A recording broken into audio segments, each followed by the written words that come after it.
हम हैं दीवाने, प्रभु तेरे हम हैं दीवाने। दुनिया ये माने या ना माने, गाए तेरे रहमत तराने।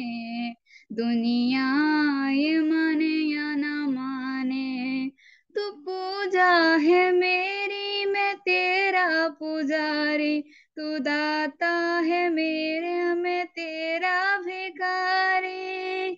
दर्शन करना मन में ये ठाने, दुनिया ये माने या ना माने। तुझे पूजना ही मेरी बंदगी है, तुझे जपना ही मेरी जिंदगी है। रिश्ते तेरे मेरे हैं पुराने, दुनिया ये माने या ना माने। नजारों में तू है, हजारों में तू है, पतझड़ में तू है, बहारों में तू है।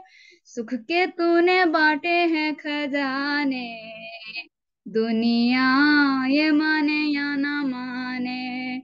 प्रभु तेरे हम हैं दीवाने, प्रभु तेरे हम हैं दीवाने। दुनिया ये माने या ना माने, दुनिया ये माने या ना माने।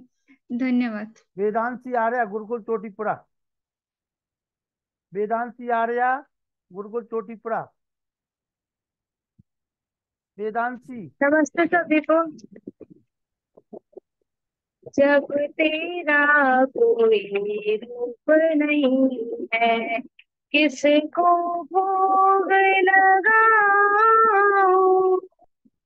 अजर अमर तस्यामी है, अजर अमर तस्यामी है। चित देखो उस पाओ, जब तेरा कोई रूप नहीं है। जल सरिता गिरे वन उपवन में, फूल है प्यारे प्यारे। अलग अलग है खुशबू सबकी, रंग है न्यारे न्यारे। पात पात में नाथ रमाए, पात पात में नाथ रमाए।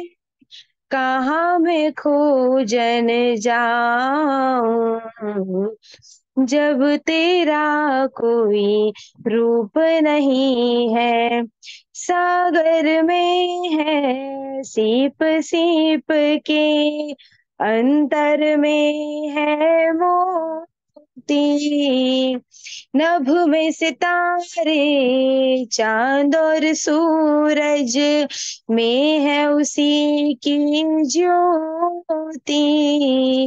जग ये प्रकाशित हो रहा जिससे, जग ये प्रकाशित हो रहा जिससे। क्या उसे दीप दिखाऊं, जब तेरा कोई रूप नहीं है। मक्खन में घृत तेल तिलों में, जैसे जमा हुआ है। वैसे ही पावन परमेश्वर जग में रमा हुआ है। कर्मठ प्रियतम की छवि देखे, कर्मठ प्रियतम की छवि देखे। मन को अगर टिकाऊं, जब तेरा कोई रूप नहीं है।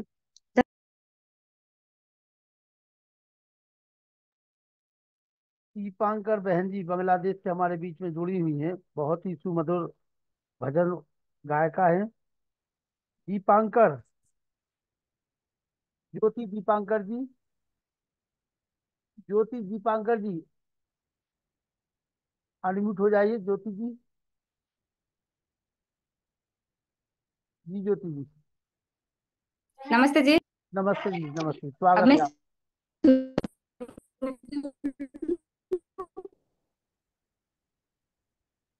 बहन ज्योति जी।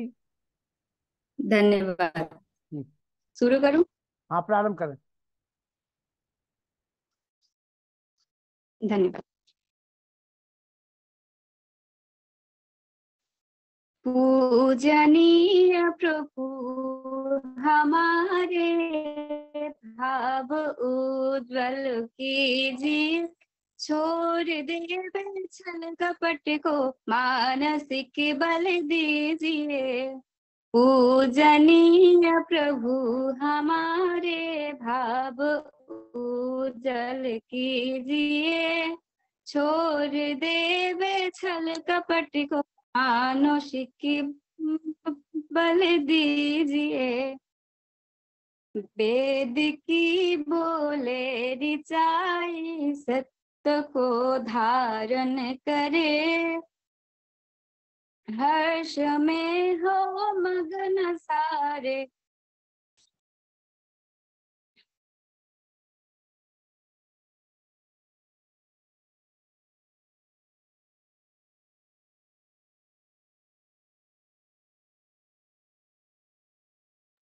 जी ज्योति जी। ज्योति जी।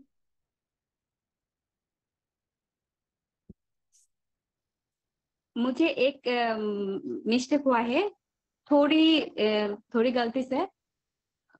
प्लीज टाइम दीजिए 2 मिनट। हाँ, कोई बात नहीं, कोई बात, समय है आपके पास।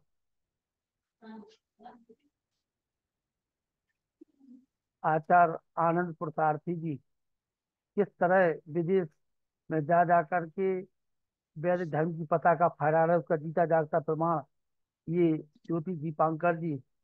और कितने युवा जो बीटेक, एमटेक, डॉक्टर, इंजीनियर विदेशों में जॉब कर रहे हैं, नए नए लड़के अग्निवीर के माध्यम से वहां जुड़ रहे हैं।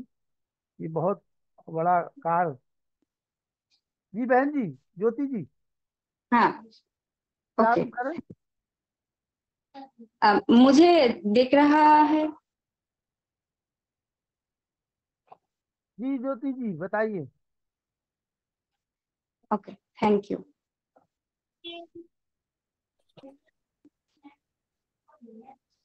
Are you see me? बोलिए। ओके, चलिए।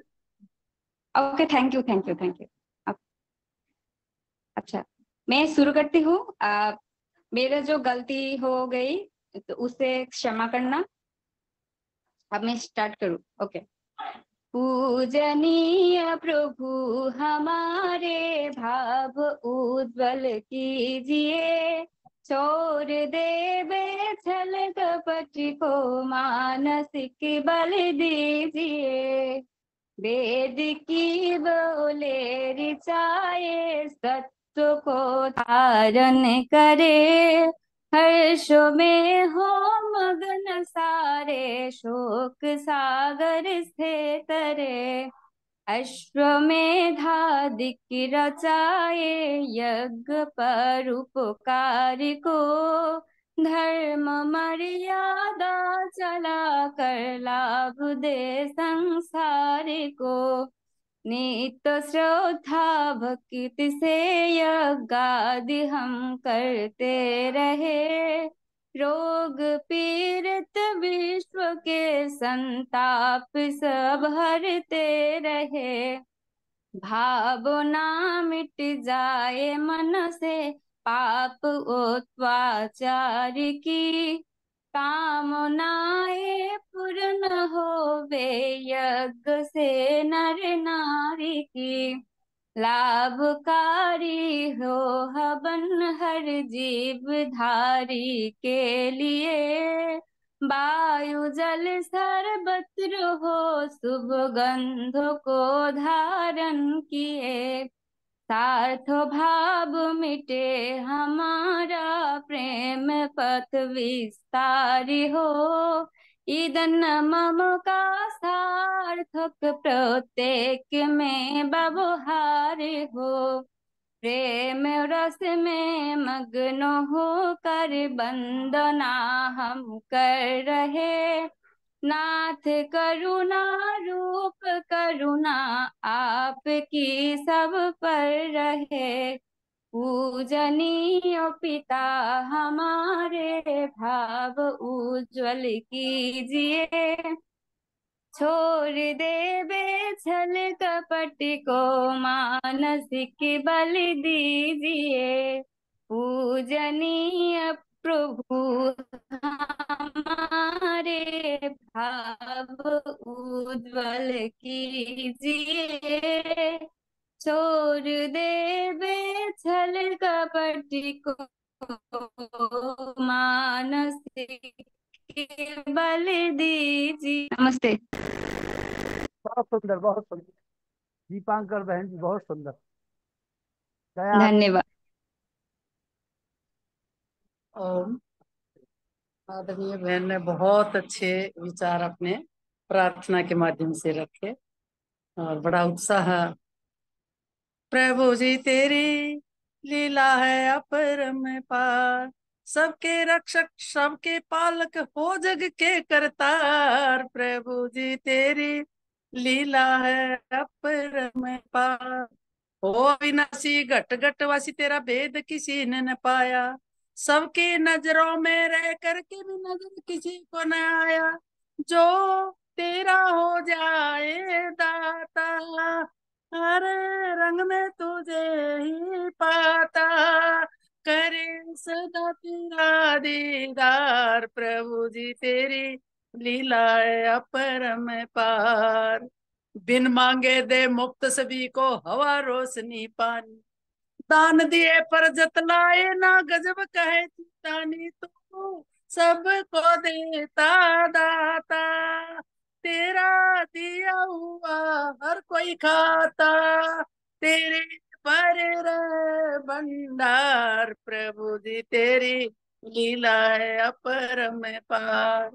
ये माटी जल पे ना ठहरे, ठहरे तो गल जाए। इस माटी की धरती तूने जल पे दी ठहराए। कैसी किस्ती की भांति ये धरती, दिन रात रहे जल पे चलती। कैसे घूम रहा संसार, प्रभु जी तेरी लीला है अपरम पार। दिन को सारे काम करें और रात को करें आराम, रात न होती तो क्या होता सबका बोलो राम। कैसा सुंदर नियम है तेरा, रात जाए आए सवेरा। तू है सबका सिरजनहार, प्रभु जी तेरी माया है अपरम पार।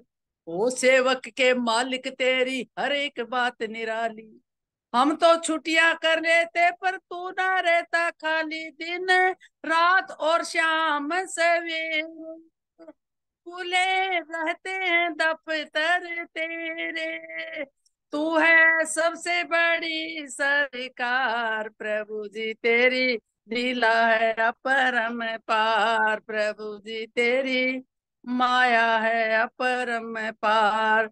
सबके रक्षक सबके पालक हो जग के करतार, प्रभु जी तेरी लीला है अपरम पार। ओ, आइए श्रद्धेय आचार्य आनंद पुरुषार्थी जी, बांग्लादेश की धरा पर जाकर के आपने जिस प्रकार से वैदिक धर्म की दुमदुमी बजाई हुई है, निश्चित रूप से हमारा सौभाग्य है कि आप जैसे वैदिक धर्म की पताका जो विदेशों में जाकर के फहरा रहे हैं, आचार्य आनंद पुरुषार्थी जी ने किस प्रकार से बीटेक एमटेक और जो सभी जॉबों में कार्यरत है बांग्लादेश में, वो 90% लोग आज बांग्लादेश से जुड़े हुए हैं।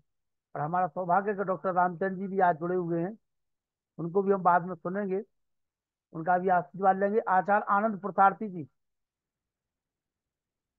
आचार्य आनंद पुरुषार्थी जी, अभी अभी विदेश की यात्रा बांग्लादेश से कुछ ही महीने पहले आप लोगों ने सुना था, और आप पुनः नर्मदा की पावन धरा पर आप आ चुके हैं। फिर 2 दिन बाद आपको उड़ीसा जाना है, तो हमारे निवेदन को स्वीकार करते हुए आचार्य आनंद प्रसाद जी।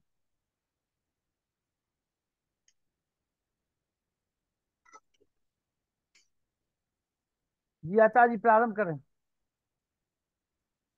वेदाहमीतं पुरुषं महान्तं आदित्यवर्णं तमसः परस्तात् तमेव विदित्वातिमृत्युमेति नान्यः पन्था विद्यते अनाय। जाना मैंने जननी जगत को, भाई बहन को जाना और आना जाना जाना है। अकड़ जाना मुकर जाना, लड़ना झगड़ना जाना, राजा राम जाना जो संपत्ति का खजाना है। मित्र जाना शत्रु जाना, अपना पराया जाना, कुटुंब कबीला सब धीरे धीरे जाना है। सब कुछ जाना उसको न जाना तो कुछ भी न जाना, जिसके पास तुझे जाना है। इस कार्यक्रम में उपस्थित और इस कार्यक्रम के केंद्र बिंदु मेरे मित्र भ्राता लखनलाल आर्य जी, और इस कार्यक्रम में बहुत बड़ी संख्या में भारत से, बांग्लादेश से और मॉरिशस से भी जुड़े हुए मैं सभी को एक साथ ही अभिनंदन करता हूं। जब मैंने ये उपनिषद का प्रकरण प्रारंभ किया था पिछली बार, तो मैं संयोग से ढाका से दूर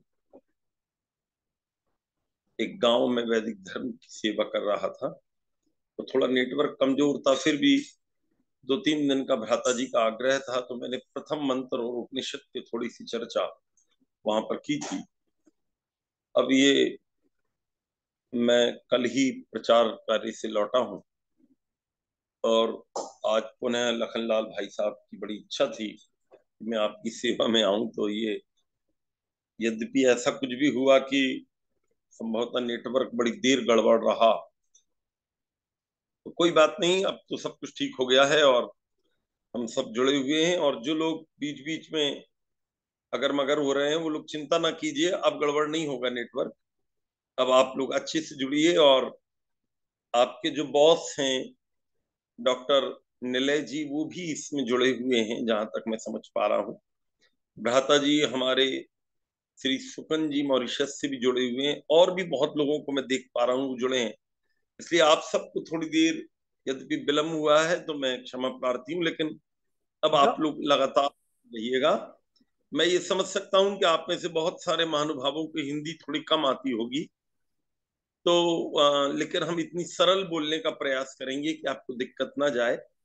और इसमें अनेक महानुभाव जुड़े हुए हैं जो जब आप लोग कुछ बोलेंगे और थोड़ा अंग्रेजी में भी बोल देंगे तो वो लोग समझ लेंगे, इसलिए आप उसकी चिंता ना कीजिएगा। मैं अपनी बात प्रारंभ करता हूँ आर्य सज्जनों, श्रद्धामयी माताओं और पवित्र आर्यों। आचार्य जी डॉक्टर रामचंद्र जी जुड़े हुए कुरुक्षेत्र से जी। और राम मेरे छोटे भाई हैं, और बड़ी अच्छी बात है राम आप जुड़ गए हो, ये इस कार्यक्रम की गरिमा को बढ़ाने के लिए, और अच्छा हो गया। तो राम तो स्वयं ही बड़े योग्य व्यक्ति हैं और इस समय वहां सेवा दे रहे हैं अपना कुरुक्षेत्र विश्वविद्यालय में।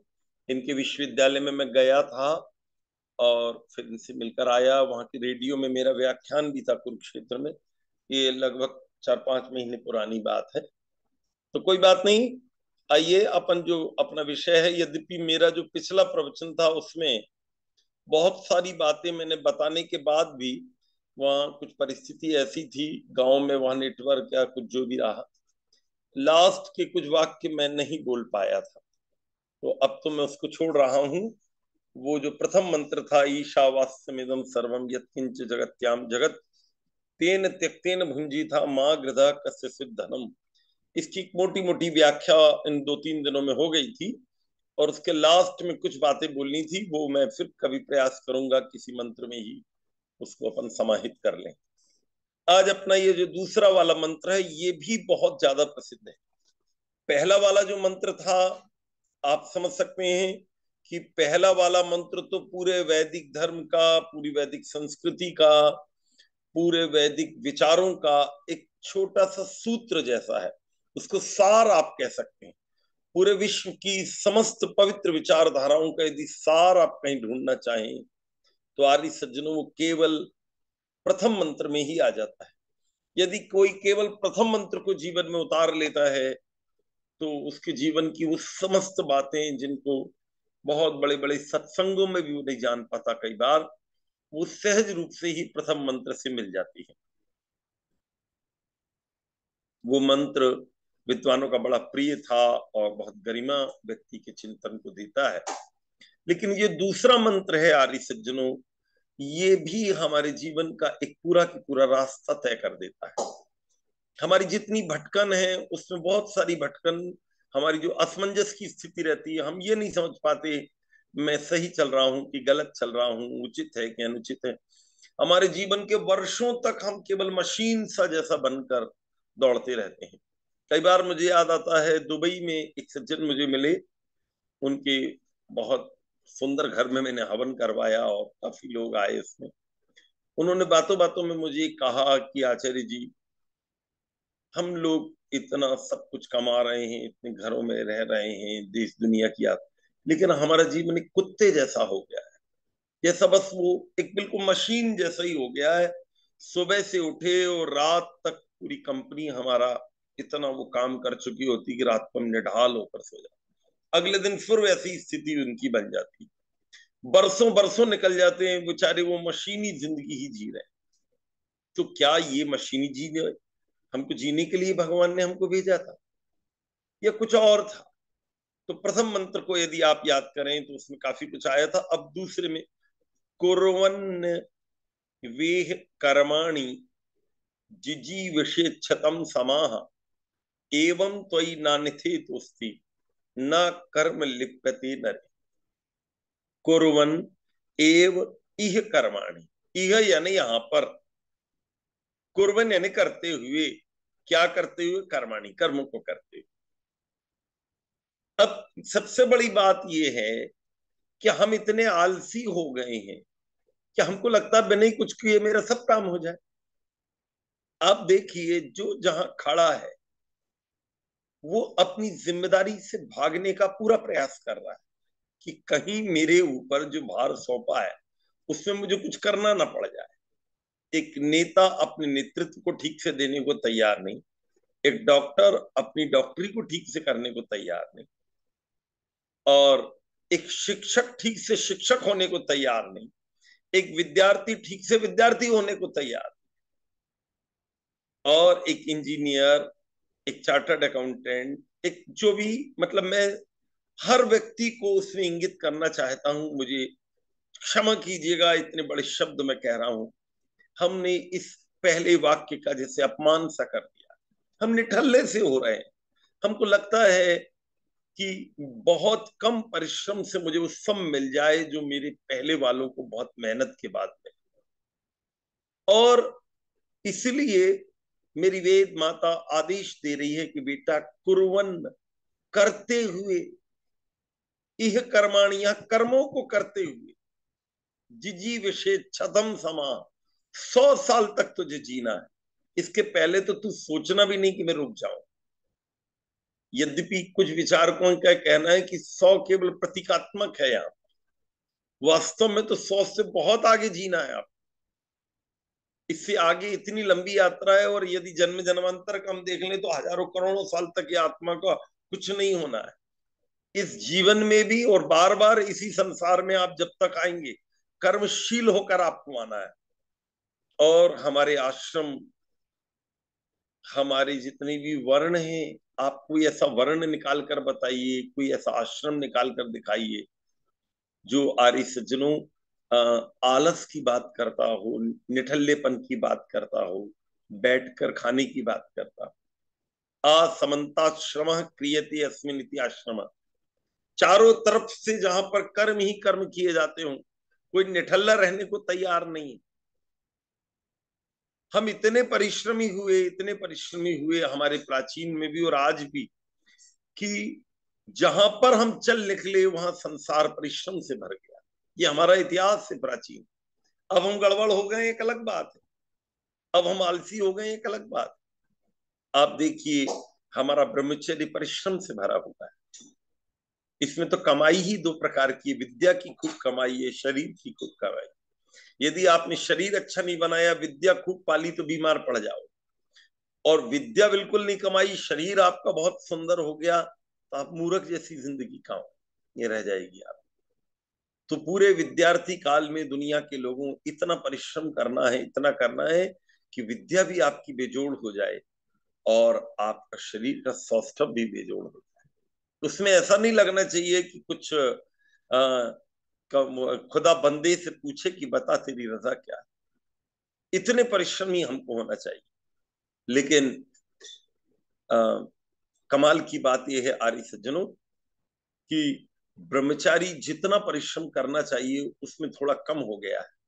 यद्यपि ऐसा भी नहीं है कि पूरा की पूरा ब्रह्मचर्य में हजारों लाखों लोग परिश्रम ही नहीं कर रहे हैं, मैं इतने बड़े शब्द नहीं बोलूंगा, लेकिन जो एवरेज बच्चे हैं उनके मन में ये भाव आ गया, चलो ब्रह्मचर्य किसी तरह हो गया, स्टूडेंट लाइफ निकल गई। और जब हम गृहस्थी बने आर्य सज्जनों, तो गृहस्थी बनने के बाद हमको लगा अब तो मेरी अय्याशी के दिन आ गए, अब तो बहुत परिश्रम कर चुका हूं, मैंने कितनी मेहनत की, बड़ी मुश्किल से नौकरी, तो बड़ी मुश्किल से डिग्री मिली, तो फलाना हुआ तो ढिकमा हुआ। तो गृहस्थी का ये भाव बन गया कि अब तो मैं संसार में फंसने के लिए ही मैं गृहस्थ में आया। आर्य सज्जनों ये भी बड़ी गड़बड़ हो गई। एक मिनट के लिए यदि वो परिश्रम ही था तुम्हारा व्यक्तिगत जीवन, जब तुम स्कूल में, कॉलेज में, गुरुकुल में, जहां कहीं भी थी, तो अभी भी तुम्हें छूट नहीं मिली है कि तुम भोगासक्त पूरी तरह हो जाओ और उस परिश्रम को पूरी तरह समाप्त कर। आर्य सज्जनों को किया गया परिश्रम भूत होना है। तो तुमने अभी तक जितनी विद्या प्राप्त की थी, जितनी डिग्रियां ली थी, जितना तुम्हारा सौष्ठव बना था, सब कुछ का संसार में उतारना तभी तो होगा जब गृहस्थ को ठीक से पालन कर पाओ। तो अभी ये जो समय चल रहा है, गर्मी बहुत ज्यादा पड़ी अभी नॉर्थ इंडिया में भी और पूरे भारत में भी काफी पड़ी। इतनी पड़ी कि 50 के आसपास हमारा करीब टेम्परेचर हो गया था। मुझे लगता है कई देशों में ये समस्या आई, लेकिन इसके बाद भी यदि आप देखेंगे तो कुछ लोगों ने अपना तपस्या का भाव नहीं जाने दिया। इस पूरे के बाद भी उनके अंदर का जो तपह भाव था, तपो भाव उन्होंने मिटने नहीं दिया। और नहीं तो जरा से में उसका एक बहाना सा बना लिया हमने कि गर्मी इतनी पड़ रही है तो मैं निकलूं कैसे, तो मैं एसी कैसे छोड़ दूं, तो मैं कूलर कैसे छोड़ दूं, तो मैं ये कैसे कर दूं। और मैं उसमें और ज्यादा बीमार पड़ गए कई लोग उसमें, क्योंकि वो गर्म ठंडे में ज्यादा समस्या आ जाती है। तो इतने आराम तलवी बन गए आर्य सज्जनों कि वो गृहस्थ का जो समय था वो हमने आराम नहीं निकाला। फिर थोड़ा सा वानप्रस्थ में आ गए, लगभग 50-55 की लगभग आयु हो गई, बाल गोपाल सेट हो गए और सब कुछ जब जम गया तो फिर बोले वानप्रस्थ लेना चाहिए। किसी ने तो लिए ही नहीं, बहुत बड़े ऐसे लोग मिले जिनकी कल्पना में भी नहीं है कि हम वानप्रस्थ ले लें, उनको लगता लेंगे तो हम मर ही जाएंगे। 90-90 साल के हो गए, घर छूट नहीं पा रहा है, वो अटैचमेंट छूट नहीं पा रहा है। कुछ लोगों ने ले लिया है तो जहां रह रहे हैं वहां कुछ नए अटैचमेंट खड़े कर दिए, नए राग विराग खड़े कर दिए। आर्य सज्जनों वानप्रस्थ इसलिए लिया गया था, वन सन संभक्त, वहां भक्ति का भाव, वो कर्म तुम्हारा प्रस्फुटित हो जाना था। अभी थोड़ी भक्ति कम हो गई हो अगर गृहस्थ में, तो अब तो इसमें जैसे वो ओवरफ्लो होता है ना, तो उसको फ्लावर कहते हैं। जब पूरे पेड़ की योग्यता ओवरफ्लो होने लगे तो वो फ्लावर बन जाती है। उसी को वानप्रस्थ कह सकते थे आप, कि आपके जीवन भर के जो अनुभव है उस सोसाइटी को, समाज को लेने थे, लेकिन आदमी ने कह दिया भैया मुझे पेंशन मिलने लगी, अथवा मैंने इतना पैसा कमा लिया कि उसका मैंने थोड़ा डिपॉजिट कर लिया, तो अब तो मेरे बस का नहीं है। बहुत मेहनत कर ली, 2-2 आश्रम हो गए, 50-55 साल कर लिया कि दिन भर मैं बैल बन के ही जुता रहूंगा। वो ये मान रहे हैं कि यदि मैंने वानप्रस्थ ले लिया तो मैं बैल जैसा जुट जाऊंगा। भले आदमी, वही तो निखार आना था साधना का, वही तो बाल की सफेदी की एक चमक चांदी जैसी उज्जवल जो आनी थी वो तभी तो आनी थी, उसी को छोड़ दिया। आर्य सज्जनों, श्रद्धामयी माताओं, वो तीसरा आश्रम जो है वो भी बड़ा परिश्रम को देने वाला है, वो भी हमारी योग्यता को परिमार्जित करने वाला है। और मैं तो कहता हूं कि जितना परिश्रम आपने इन दोनों आश्रमों में नहीं किया, विद्यार्थी हम थे तो हमारी चंचलता थी, तो हमें मजाक पसंद थी, दोस्तों से गोष्ठी पसंद थी, हम स्कूल कॉलेज में पढ़ते थे, वो गांधीर्य नहीं था, वो भाव नहीं था, और पढ़ाई का अलग भार था, ये था वो सब हो गया। लेकिन गृहस्थी में आए तो बाल बच्चों में फंसे, तो ये हुआ, तो रिश्तेदारी, तो शादी ब्याह, वो सब।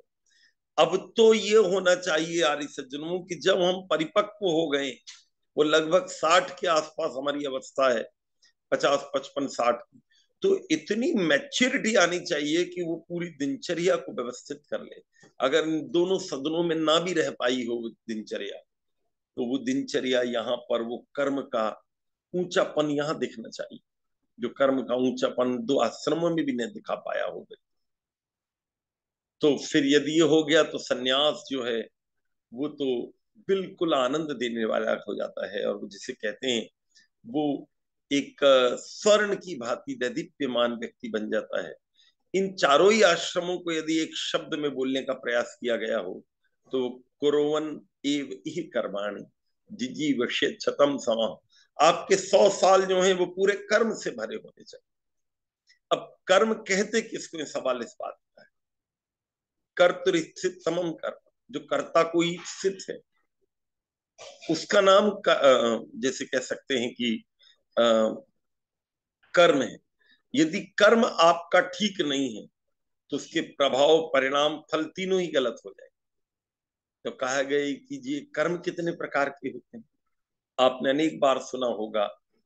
कर्म जो है वो 3 प्रकार से होते हैं, मन से भी होते हैं, वाणी से भी होते हैं, शरीर से भी होते हैं। मन से बहुत सारा हम अच्छा बुरा करते हैं, वाणी से बहुत कुछ अच्छा बुरा करते हैं, और शरीर से भी बहुत कुछ अच्छा बुरा करते हैं।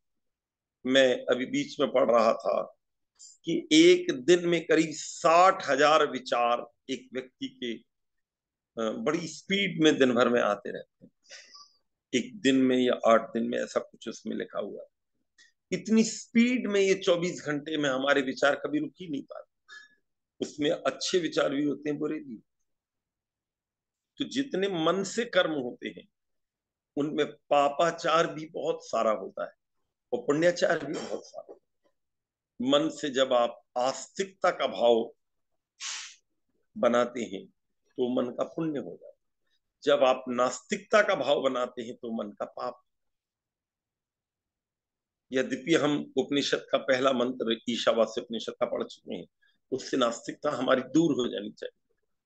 लेकिन कई बार आदमी ऊपर से तो पूरा बना रहता है कि मैं 100% आस्तिक हूं, उसकी क्रियाएं आस्तिकता की होती हैं, उसका पूजा पाठ भी आस्तिकता का होता है, उसके परिवार में, रिश्तेदारी में, दोस्तों में, सबको वो दिखाता है कि मैं आस्तिक हूँ, उसका रोम रोम बताता है मैं आस्तिक हूँ, और वो अंदर से नंबर 1 का नास्तिक हो। ये जो जैसे कहते हैं डबल स्टैंडर्ड हमारे जीवन में इतना ज्यादा हो जाता है कि हम आस्तिकता और नास्तिकता के बीच में फर्क ही भूल जाते हैं।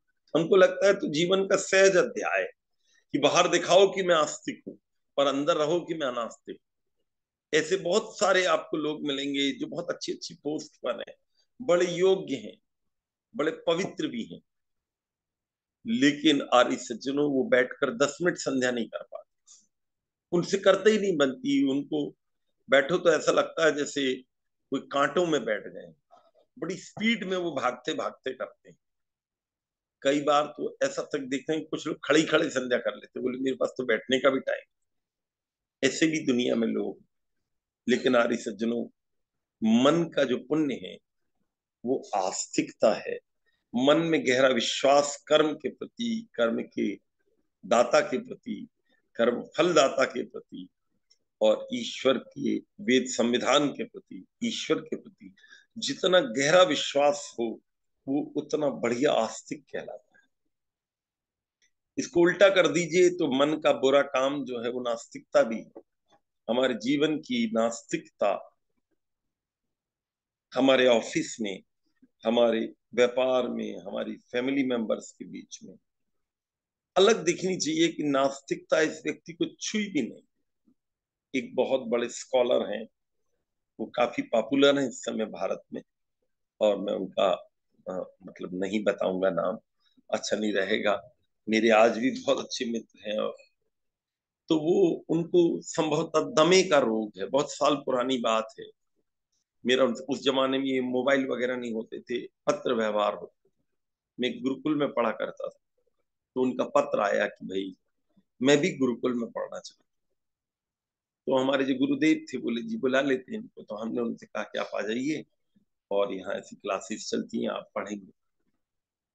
तो वो ऐसी परिस्थिति बनी कि वो बहुत बीमार पड़ गए, किसी और गुरुकुल में वो गए कि मैं साउथ इंडिया जा रहा हूँ, और वहां वो इतने ज्यादा बीमार पड़ गए कि जो सामान उन्होंने, किताबें वगैरह इससे भेजी थी ट्रेन से, वो वहां पहुंची नहीं, उसके पहले उनका स्वास्थ्य बहुत ज्यादा बिगड़ गया। वो 2-4 दिन के अंदर ही कोई गाड़ी पकड़ी, वापस आ गए, और उन्होंने उस पत्र में लिखा, वो मुझे आज भी याद है, कि मेरे मन में ईश्वर के प्रति पूरी तरह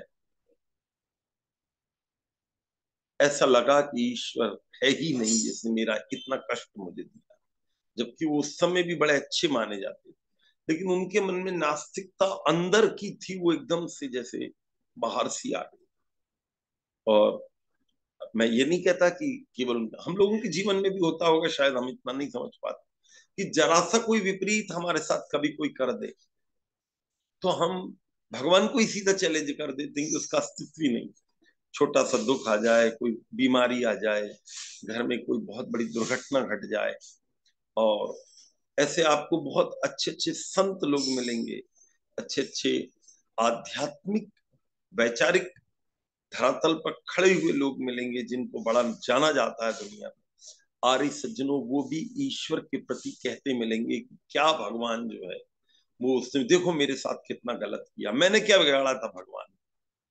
आर्य सज्जनों, ये मन का जो पाप है, न्याय कुसुमांजलि ने ईश्वर की सिद्धि के लिए बड़े अच्छे अच्छे तर्क दिए। आर्य सज्जनों, कभी एक आध बार वो तर्क पढ़िए, कभी ईश्वर के इस पवित्र वेद में ईश्वर की सिद्धि के कुछ पवित्र मंत्र हैं, योग दर्शन में है, न्याय में भी हैं, अनेक प्रकार से साहित्य में शास्त्रकारों ने जितना परिश्रम किया इस बात को सिद्ध करने में कि हमारे अंदर से वो नास्तिकता स्थायी ना हो जाए कहीं हमारे। नास्तिकता एक बहुत बड़ा पाप दुनिया में पैदा करती है, और मैं आपको सही कहता हूं, यदि आप उसको गलत ना लें, कि जितनी नास्तिकता पाप पैदा करती है, कुछ परिस्थितियों में आस्तिकता भी बहुत बड़ा पाप पैदा करती है। अगर हम झूठे आस्तिक हैं तो हम ज्यादा पाप करेंगे। आर्य सज्जन, हम लोग ज्यादा बेईमानी करते हैं जब हम नाम तो कहते हैं कि परमात्मा जो है वो मैं मानता नहीं हूं, या ऐसा मानता हूं जैसा वो है नहीं, वैसा मान ही रहे हैं बहुत सारे लोग। तो ये दोनों ही ढंग से मन का पाप है। आप उसको गलत माने तो भी पाप है, और आप न माने तो भी पाप। और ये तो पाप का केवल एक भाग है कि आपने मन में ईश्वर का अस्तित्व या उसका जो स्वरूप है, उसकी जो जैसा वो जाना जाता है, शास्त्रों में बताया जाता है, उससे बिल्कुल विपरीत सा आपने मान लिया। तो पवित्र आर्य सज्जनों, मैं आपसे निवेदन कर रहा था कि मन का ये जो पाप है, ये आपकी वो 100 साल जीने की जो गरिमा है, उसको एकदम तोड़ देता है, क्योंकि मन से ही तो बाकी सब चीजें जुड़ी हुई। इसलिए मन में आस्तिकता का गहरा भाव होना चाहिए, और इस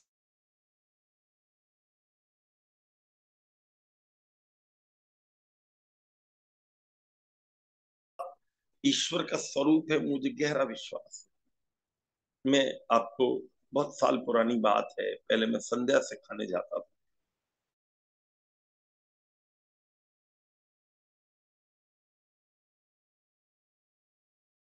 साल हो गए, तो मुझे उनके यहाँ जाना था, और मैंने उनसे कहा कि माता जी कितने बजे अपन इसको जमा लें, कि आपके बाल बच्चे हैं या आपके पति देव, या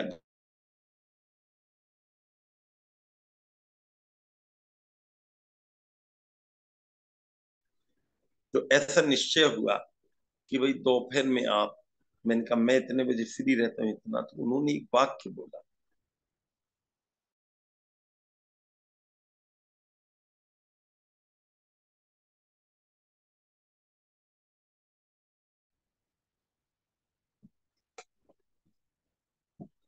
कृष्ण जी को बहुत मानती थी। तो एक व्यक्ति जब कृष्ण जी को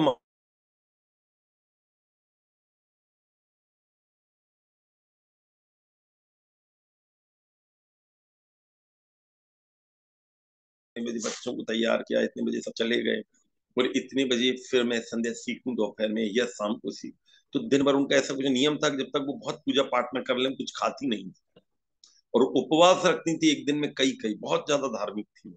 मैं, मेरी इच्छा ये थी कि उनको मैं वैदिक धर्म का रास्ता बताऊं। लेकिन उन्होंने ये जो वाक्य बोला कि कन्हैया दिन भर में भूखे ही रहूंगी, उस समय मैंने सोचा कि देखो बेचारी माता जी को सच्चे परमात्मा का स्वरूप नहीं मालूम, तो वो जिसको परमात्मा मान रही हूँ उससे ये कर रही कि कन्हैया तुम मुझे भूखे रखो। ये आस्तिकता जो है वो उनके पास पूरी है, जितनी हो सकती है एक व्यक्ति के अंदर, उसको उन्होंने छूने का प्रयास किया, लेकिन उस आस्तिकता में ईश्वर का स्वरूप गलत।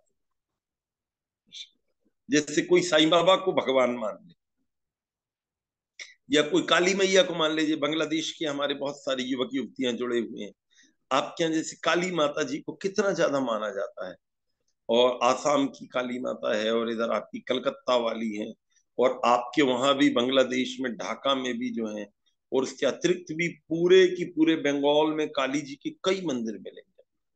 और वो पूरी श्रद्धा है, उसके लिए वो सब कुछ करने के, लोग अपनी जीभ काट के तक चढ़ा देते हैं, लेकिन परमात्मा का जो वास्तविक स्वरूप उससे वो वंचित रह जाते हैं। यहाँ पर जो मन का शुभ कर्म है आर्य सज्जनों, वो शुभ कर्म में इस बात का बहुत ज्यादा ध्यान रखिएगा कि ईश्वर को वैसा मानिएगा जैसा भगवान है, वैसा ना मानिएगा जैसा वो शास्त्र में, नहीं तो वो आपका पूरा मानना जैसे कोई काम नहीं आएगा।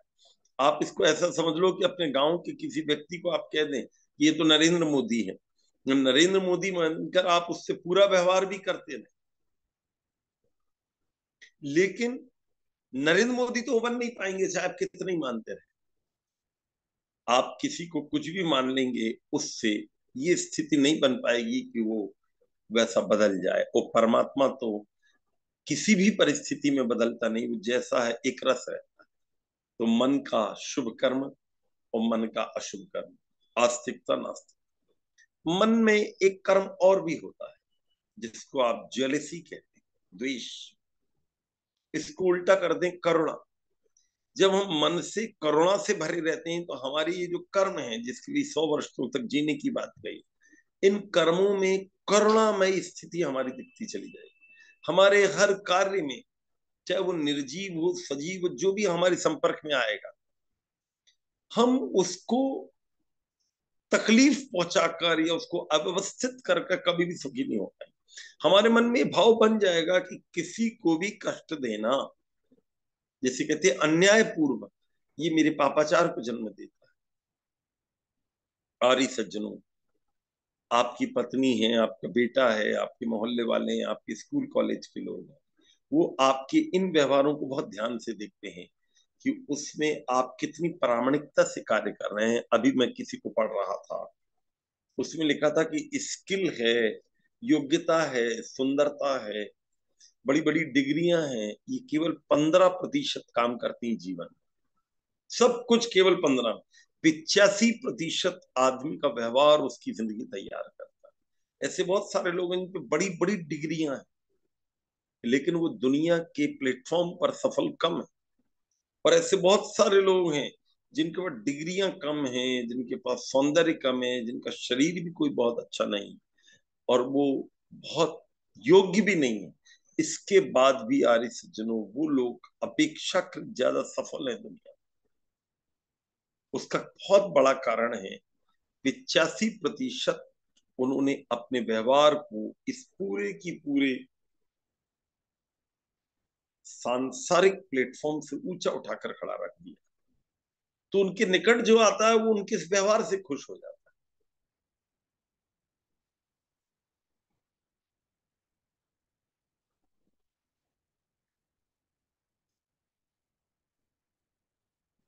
करुणा का व्यवहार, इसको उल्टा कर दीजिए द्वेष, जलन की भावना।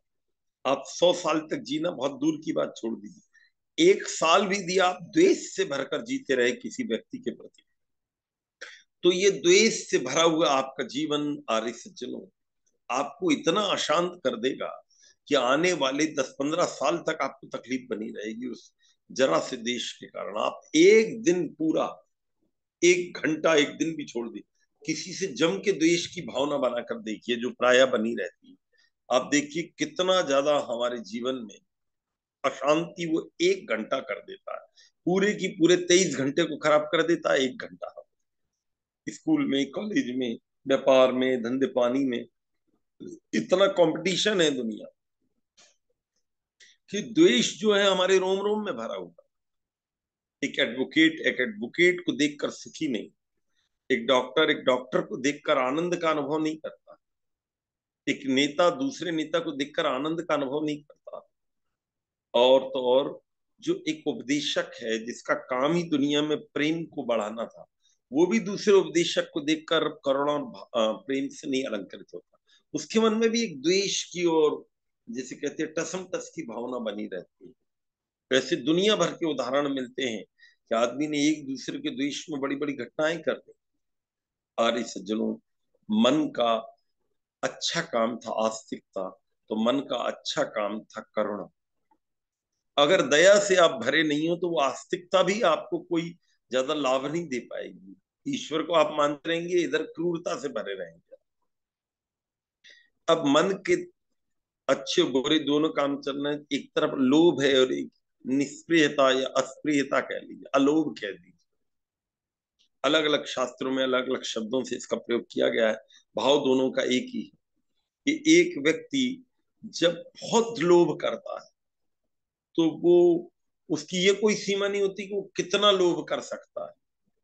अभी अभी आपके चुनाव पूरे हुए हैं भारत के, और मैं उत्तर प्रदेश में था जब 4 जून को ये निर्णय आ रहा था।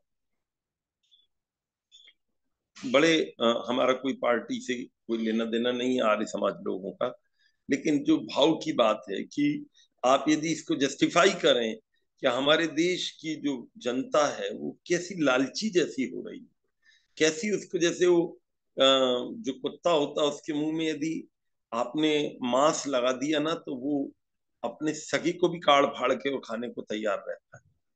हमारे मन में ये भाव आ गई कि जितना फ्री में मिले उसके कारण हम देश को गिरवी रखने को तैयार है।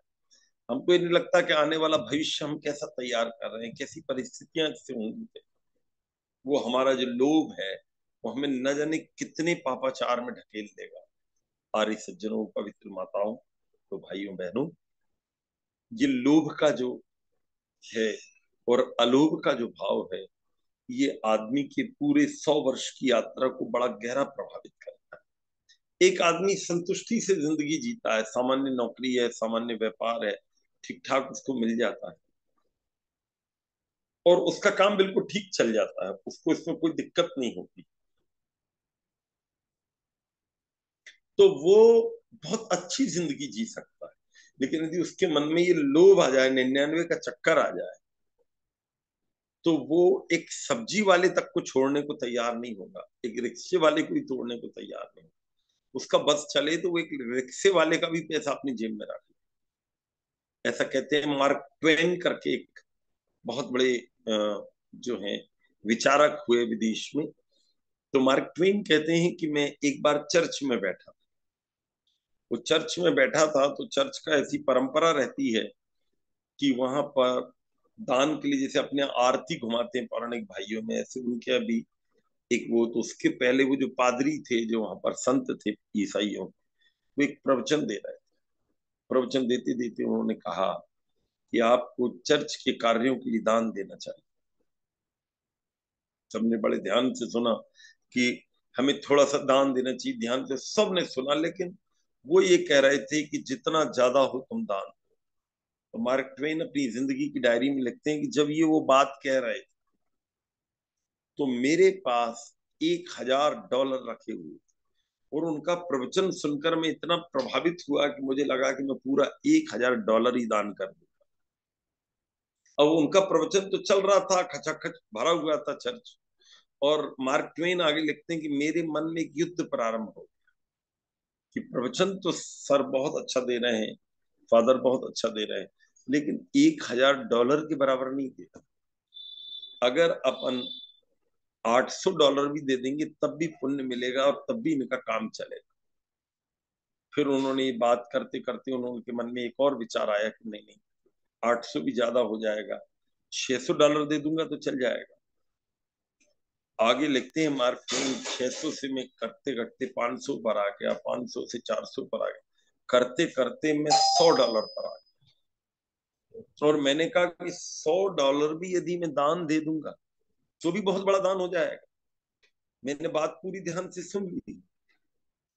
और उसके बाद मार्क ट्वेन जो लिखते हैं उसकी आप कल्पना नहीं करोगे। आर्य सज्जनों को लिख रहे थे कि मैंने सोचा यार $100 भी तो बहुत होता है, $50 नहीं दे सकता क्या?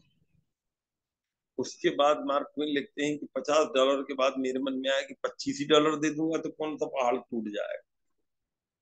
और उसके बाद लगा कि नहीं नहीं, $10 तो पक्का ही देना चाहिए, इतना लंबा प्रवचन पादरी जी ने दिया। और इतनी पर तो $5 तो दे ही दूंगा। और उसके बाद मार्क ट्वेन जो लिखते हैं आर्य सज्जनों, वो लिखते हैं कि जब मेरे पास दान की थाली आई तब तक मैं इसी स्थिति में आ गया था कि मैंने उसमें से $20 उठाए और अपने जेब में रख ली। दान देना छोड़ दीजिए, उसकी चोरी करके चला आया मैं वहां। आर्य सज्जनों, ये मूल बात क्या है? ये हमारा लोभ है।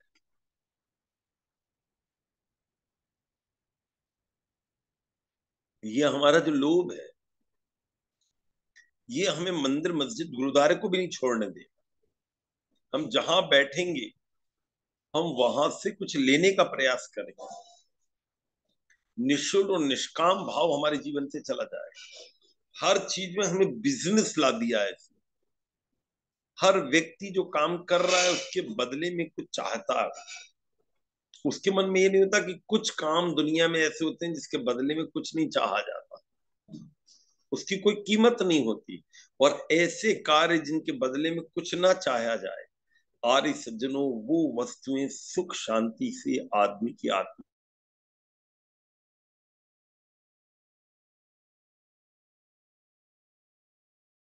लोभ है, वो मन का पुण्य है, अलोप हो जाता। मैं काम तो कर रहा हूं और मुझे उसके बदले मिल भी रहा है, लेकिन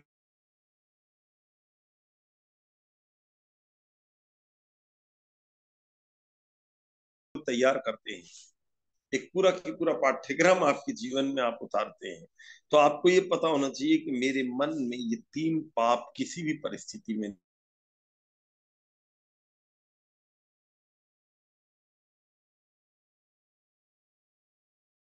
क्रोध मोह पूर्वका। आपने योग दर्शन में कई बार विद्वानों से सुना होगा कि पाप जो व्यक्ति करता है उसके 3 कारण मुख्य रूप से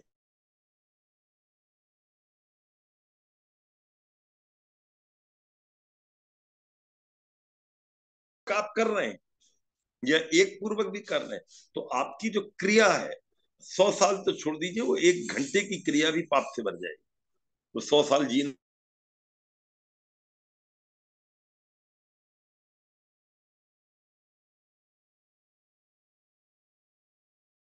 पाप करता है उसको हजारों वर्ष लग जाते हैं उसका प्रतिकार करने में, उसको भोगने में। मनुष्य पूरे जीवन में अगर एक दिन में 60,000 कर्म करता है, वो मन से, वाणी और शरीर को छोड़ दीजिए, तो 1 साल में या 10 साल में या 50 साल में वो कितने कर्म कर लेता होगा? 100 साल, 80 साल जीता है। कुछ कल्पना है कितने कर्म करके उसमें से अधिकतम काम हमारे लोकेशना वित्तेषणा पुत्रेषणा के होते, क्रोध मोह ईर्ष्या देश छल कपट के होते। और इस सज्जनों, ये जो भाव हमारे बनते हैं वो हमारे जीवन के पापाचार का, हमारा जो कर्माशय है उसको पूरा की पूरा कई गुना बिगाड़ते चले जाते हैं। और मैं आपसे क्या कहूं आर्य सज्जनों, हमारी वाणी से भी यही दोष होता है। सत्य, मधुर, हितकर और सार्थक, ये 4 प्रकार के वाणी के शुभ कर्म हमारे जैसे छिपते चले जाते हैं। और इसको उल्टा कर दी,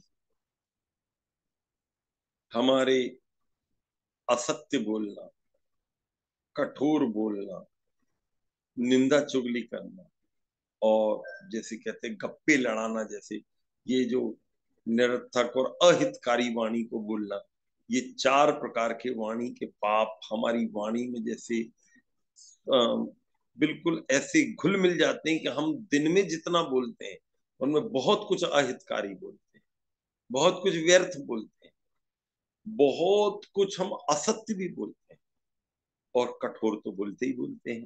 जब ये चारों के प्रकार के हमारे दोष होते तो हमारी वाणी पापमयी सी बन जाती है, और 100 साल की जो यात्रा है वो हमारी बाधित सी हो जाती है, क्योंकि व्यक्ति जितना ज्यादा जिएगा और उसमें जितना ज्यादा ये पापाचार से जिएगा, आर्य सज्जनों, उसका जीवन उतना ज्यादा स्वयं भी अशांत रहेगा, दूसरे को भी अशांत करेगा। मन का हो गया, वाणी का हो गया, अब थोड़ा सा और आगे बढ़िए, और वो है शरीर का।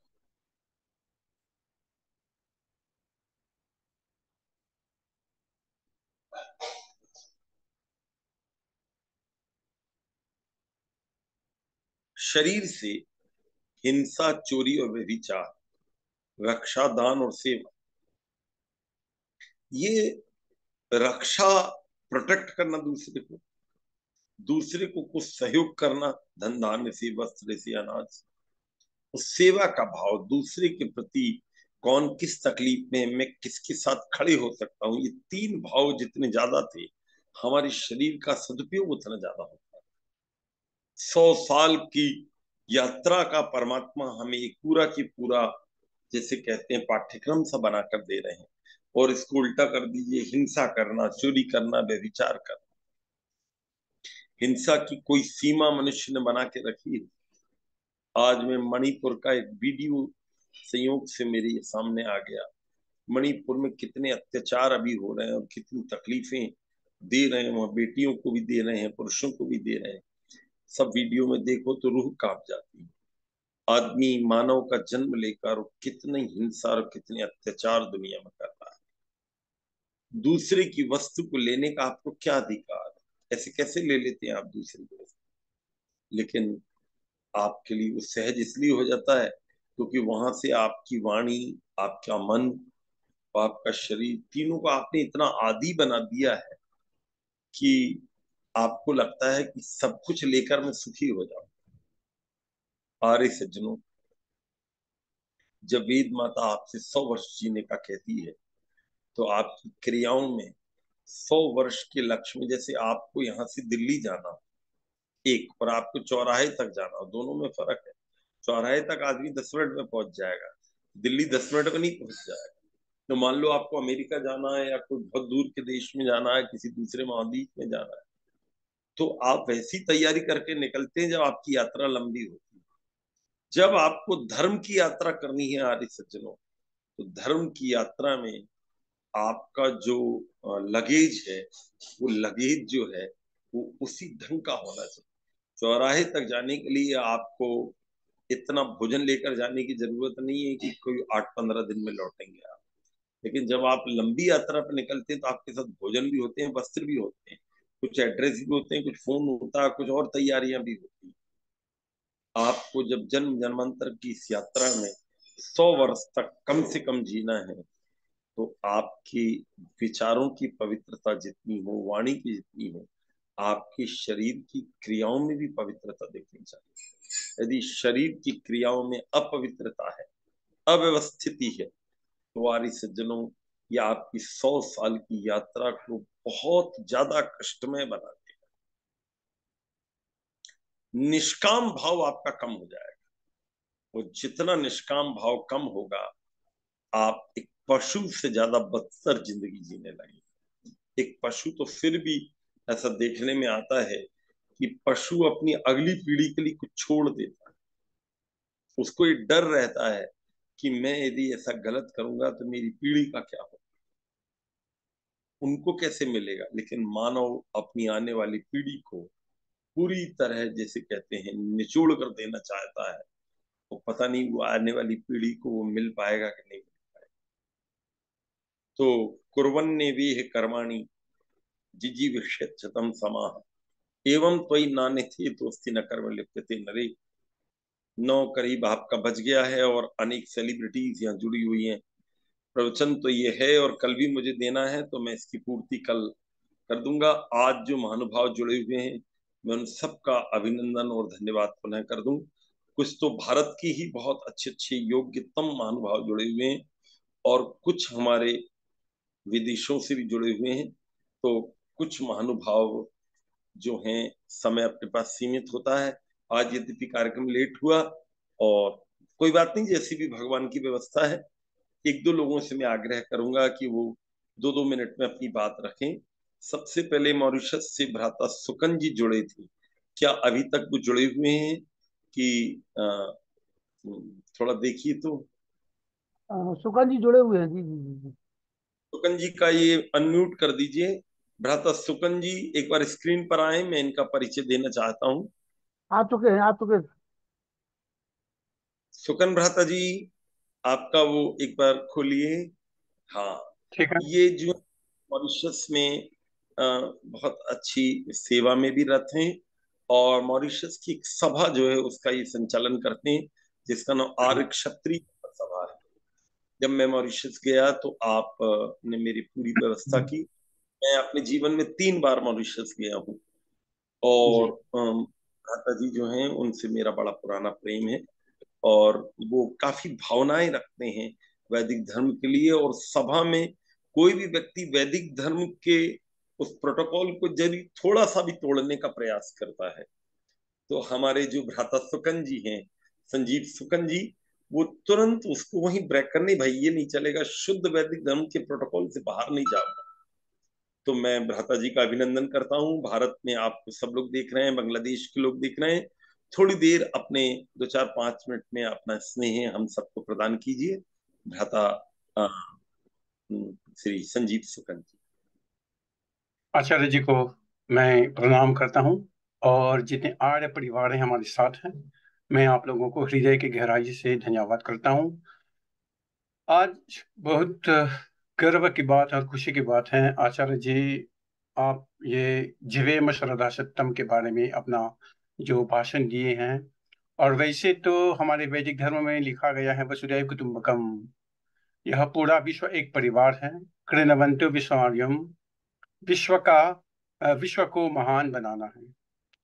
ये आचार्य जी 3 बार मॉरिशस आए, आप अपना जो वैदिक धर्म के बारे में अपना प्रचार प्रसार किए। और मैं यही आशा करता हूँ कि जितने हमारे आर्य परिवार हैं, मैं आप लोगों को कहना चाहूंगा कि मैं बचपन में एक पुस्तक पढ़ा था, उसका नाम है बाल शिक्षा। उसमें लिखा गया है मनुष्य और पशु में सिर्फ एक ही अंतर है, वो है ज्ञान। खाने पीने सोने में तो मनुष्य और पशु समान है, लेकिन हमारे पास ईश्वर ने दिया ज्ञान। अभी आचार्य जी जो ईशोपनिषद के बारे में वो अपना भाषण दिए हैं, वो तो वैसे ये मैं सोचता हूँ कि जो 40वां अध्याय है यजुर्वेद में, वो लगभग 18 श्लोक हैं, इसमें निकाला गया है। जहाँ तक मैं कुछ पढ़ा हूँ उसके बारे में, ये अगर हम इस उपनिषद को लेंगे तो एक स्वच्छ समाज का निर्माण करने के लिए, जिस प्रकार आचार्य जी ने हम लोगों को सुनाया, स्वच्छ समाज का निर्माण करने के लिए हम लोगों को एक आदर्श जीवन व्यतीत करना चाहिए। और हमारे जो आर्य समाज का जो दूसरा नियम है, ईश्वर सच्चिदानंद स्वरूप, निराकार, सर्वशक्तिमान, न्यायकारी, दयालु, अजन्म, अनंत, निर्विकार, अनादि, अनुपम, सर्वाधि, ये ये सर्वव्यापक, सर्वंतर्यामी, अमर, अभय, ये सब कुछ है ना।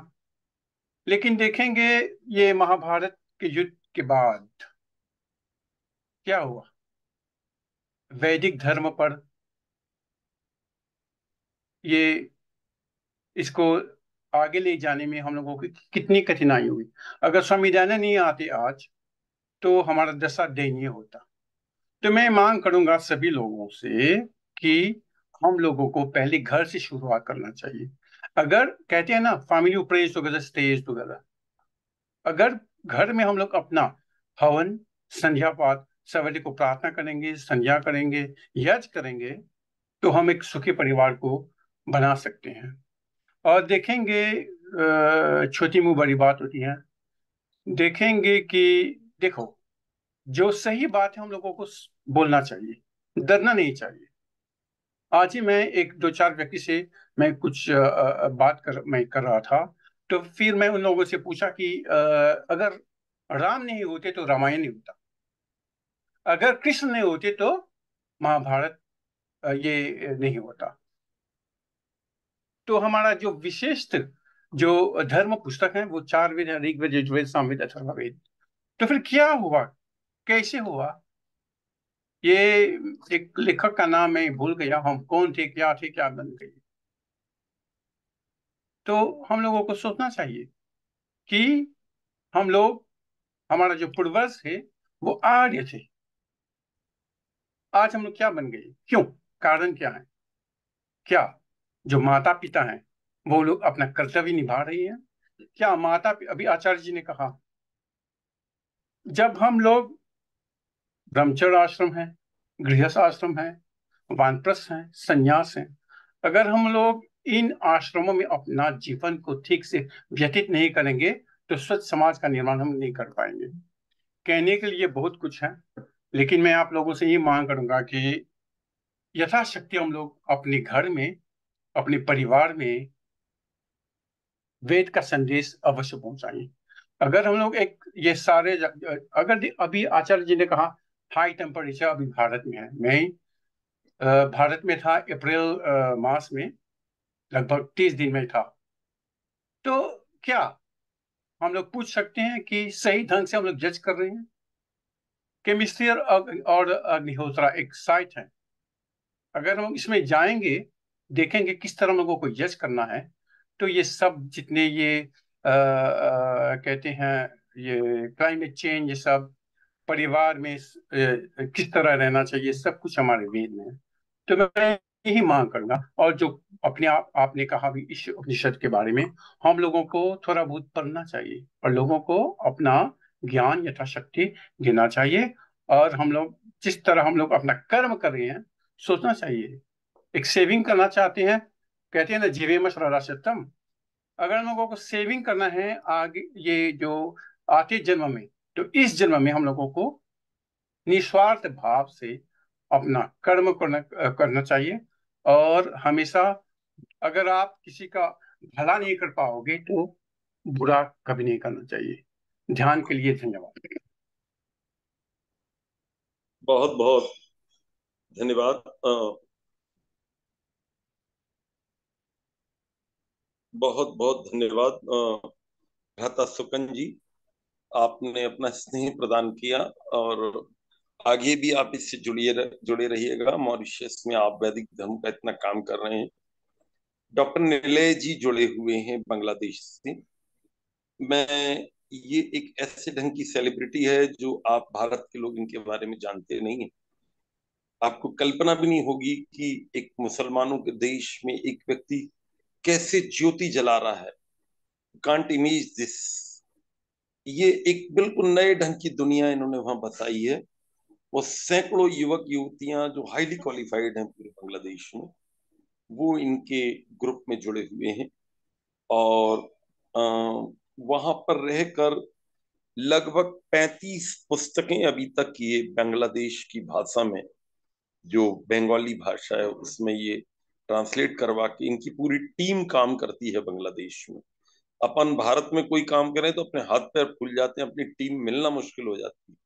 कमाल है डॉक्टर साहब का, जो वहाँ मेडिकल ऑफिसर भी हैं और इतने श्रद्धालु हैं। कभी मैंने डॉक्टर साहब को मंच पर नहीं देखा। डॉक्टर साहब पूरे बांग्लादेश के आर्य समाज के संगठन बांग्लादेश अग्निवीर के संचालक हैं, लेकिन डॉक्टर साहब मंच पर नहीं आते हैं। उनके जो शिष्य या छोटे भाई लोग हैं, वो लोग जो पूरे बांग्लादेश के योग्य युवक हैं, वो लोग भी उनको ही वो कमांड देते हैं कि बेटा तुम लोग संभालो। और डॉक्टर साहब एक तो व्यस्त भी बहुत रहते हैं। मैं डॉक्टर साहब का इस पूरे भारत के इस कार्यक्रम में आप जुड़े हैं, आपका बारंबार अभिनंदन करता हूं और आपसे आग्रह करता हूं डॉक्टर साहब कि आप थोड़ा सा, आपको हिंदी कम आती है तो थोड़ा आप इंग्लिश भी बोल देंगे तो आप चिंता न कीजिएगा। मॉरिशस के तो भाई साहब हमारे इंग्लिश में ही ज्यादा बात करते हैं, और धनंजय जोशी जी भी जुड़े हैं। ऐसे बहुत सारे लोग इस पूरे में जुड़े हैं जो इंग्लिश समझ लेंगे। अगर कोई थोड़ा 19-20 नहीं समझ पाया तो फिर हम लोग प्रयास करेंगे कि आपकी बात जो है हम उसको ट्रांसलेट कर दें। डॉक्टर नीलेश जी का मैं अभिनंदन करता हूं और उनसे आग्रह करता हूं वो अपनी बात हम सबके बीच में रखें। Thank you, Guruji, for your kind words. Guruji, can you hear me? आवाज आ रही है आपकी जी, बोलिए बोलिए। जी, अब हमें thank पूरी you. आवाज आ रही है डॉक्टर साहब, बोलिए आप। जी, थैंक यू। आज यहाँ पर उपस्थित हमारे पूजनीय आचार्य श्री आनंदपुरी शर्त जी, प्रणम्य वैदिक पंडितगण, जो आज आप सबका सामने महत्वपूर्ण प्रवचन रखा, और इस धर्म सभा का प्राण उपस्थित सनातनी मित्रों जो हमको लाइव में देख रहा है, आपका सबको नमस्ते। मैं आप सबका आभारी हूँ कि आपने मुझे आपके बीच आने का और यहाँ उपस्थित होकर कुछ कहने का अवसर दिया। बोलने से पहले, एस गुरुजी सेठ, मैं माफी मांगना चाहता हूँ। कृपया करके मेरे खराब हिंदी के लिए मुझे माफ कर दे। मैं अंग्रेजी में बात कर सकता था, लेकिन हमेशा यह संभावना रहती है कि यहाँ मौजूद ऑडियंस जो लाइव में देख रहा है वो सभी लोग ठीक से समझ नहीं सके। आ, आज का प्रवचन का विषय उपनिषद के बारे में था। आप सब तो जानते हैं कि ऑडियंस के लिए कह रहा हूँ है कि उपनिषद वैदिक शास्त्र के मार्ग में अत्यंत महत्वपूर्ण और केंद्रीय भूमिका रखते हैं। लेकिन अफसोस की बात है यह है कि शंकराचार्य और अन्य पौराणिक पंडितों द्वारा लिखा गया उपनिषद भाष्य की वजह से उपनिषद के बारे में कोई गलत गलत धारणा है लोगों को बीच में। हाँ, especially in a country like Bangladesh, जहाँ जहाँ मुसलमान लोग ज्यादा है। उपनिषद के बारे में काफी चर्चित गलत सोच है कि लाइक गोमांस और डोमेस्टिक वायलेंस है, महिला को अधिकार के बारे में some of the verses which Shankaracharya translated. So those verses are often used against Hindu people here. कि सनातन और वैदिक शास्त्र में बीफ ईटिंग इज परमिटेड, और domestic violence against women is encouraged, like some verses from Brihadaranyaka Upanishad, which all of you know. तो ये not only that, ब्रह्म तत्व के बारे में भी काफी गलत सिद्धांत हमारे समाज में प्रचलित किए थे उन उन पौराणिक पंडित ने। लेकिन हमारी पूज्य महर्षि दयानंद सरस्वती ने ईशावास्य उपनिषद पर अपने भाष्य में उन सभी भ्रांतियों को दूर कर दिया था। बाद में आचार्य राजवीर शास्त्री जी, महामहोपाध्याय पंडित आर्य मुनि जी, महात्मा नारायण स्वामी जी, पंडित तुलसीराम स्वामी जी, पंडित सत्यव्रत सिद्धारथ जी जैसे कोई अन्य महान आर्य समाजी पंडितगण शामिल हुए। उन्होंने वैदिक उपनिषद पर विस्तारित टिप्पणी के साथ भाष्य लिखे और आम लोगों के लिए बिना किसी गलतफहमी के वेदांत का अमृत पीने का मार्ग प्रशस्त किया। आपको ये जानकर खुशी होगी कि इन a country like Bangladesh, where Vedic shastras are very much unavailable to read or to study, हमने केवल 3 महीने के पहले, which our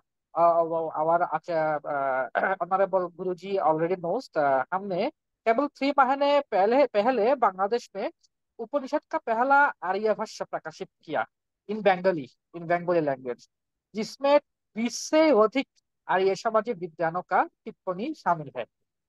उपनिषद का बंगाली अनुवाद की इस संस्करण में छांदोग्य और बृहदारण्यक उपनिषद को छोड़कर 11 में नए वैदिक उपनिषद का साथ ऑलमोस्ट 825 पृष्ठ है, जिन्होंने दूसरे खंड बृहदारण्यक छांदोग्य उपनिषद को दूसरे खंड में प्रकाशित किया जाएगा। बांग्लादेश में इसके ऑलरेडी हजारों प्रतियां ऑलरेडी बिक चुके हैं एंड लोगों ने पश्चिम बंगाल, भारत की पश्चिम बंगाल से भी मैनी कॉपीज खरीदा। They have already ordered and bought from us. तो हमारा लक्ष्य की बंगाली भाषा, बंगाली भाषी लोगों में वेदांत की शिक्षाओं को प्रचार करना, उन्होंने के उनको वेद को रोशनी प्रकाश के और करीब लाना है। हाँ, हम यहाँ ऐसे देश में एक्चुअली वैदिक धर्म का प्रचार करने के लिए लगातार काम कर रहा है जहाँ हम अ, अति अल्पसंख्यक है और कोई प्रतिबंधक का तो है ही। जो गुरुजी जानते हैं, गुरुजी ऑलरेडी यहाँ पर 2 बार आए थे, इस साल और अगले साल में। लेकिन हम अपना सर्वश्रेष्ठ प्रयास करेंगे और तब तक नहीं रुकेंगे जब तक हम अपने आखिरी सांस ले लेंगे। और आज का विषय ईशोपनिषद का दूसरा मंत्र इस भावना के ही बारे में है, इस भावना के ही बारे में है। कुर्वन् एव कर्माणि, continue your work, do your work. कामना रहित होकर, फलाकांक्षा रहित होकर काम करो, वैदिक कर्म करो। इस तरह हम मनुष्य 100 वर्ष जिए, निरंतर प्रचेष्टा करे कि मानव समाज के कल्याण हो। इस प्रकार किया यह हमारे लिए उचित है, इससे अन्यथा नहीं। इस प्रकार मनुष्य का कर्म बंधन नहीं बांधेंगे और कर्म बंधन से मुक्त होना, मोक्ष प्राप्त होना ही हमारे मानव जीवन के लक्ष्य है। बहुत लोग हैं जो सोचते हैं कि मोक्ष के लिए सब काम छोड़कर हम सबको वन जंगल में जाके रहना है और सिर्फ ध्यान करना है। The usual idea about moksha is that we all only have to lead a celibate life. We have to go in a deep dense forest, have to be isolated from the society and do our meditation. That's the way to attain moksha.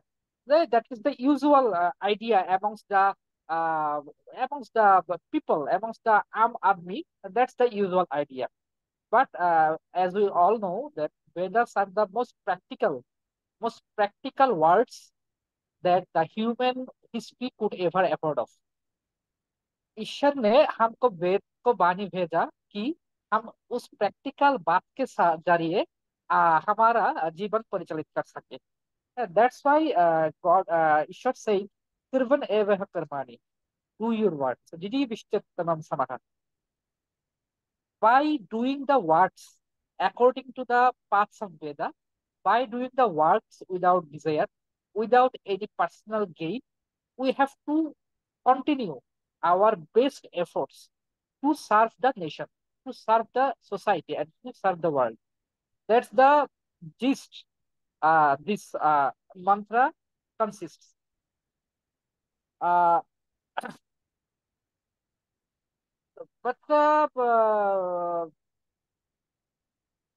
here there are इससे पहले कि first मंत्र में भी जो already maybe Guruji have explained and that the first mantra also consists of the words that teno tektena bhunjitha, consummate with the ideal of renunciation within yourself.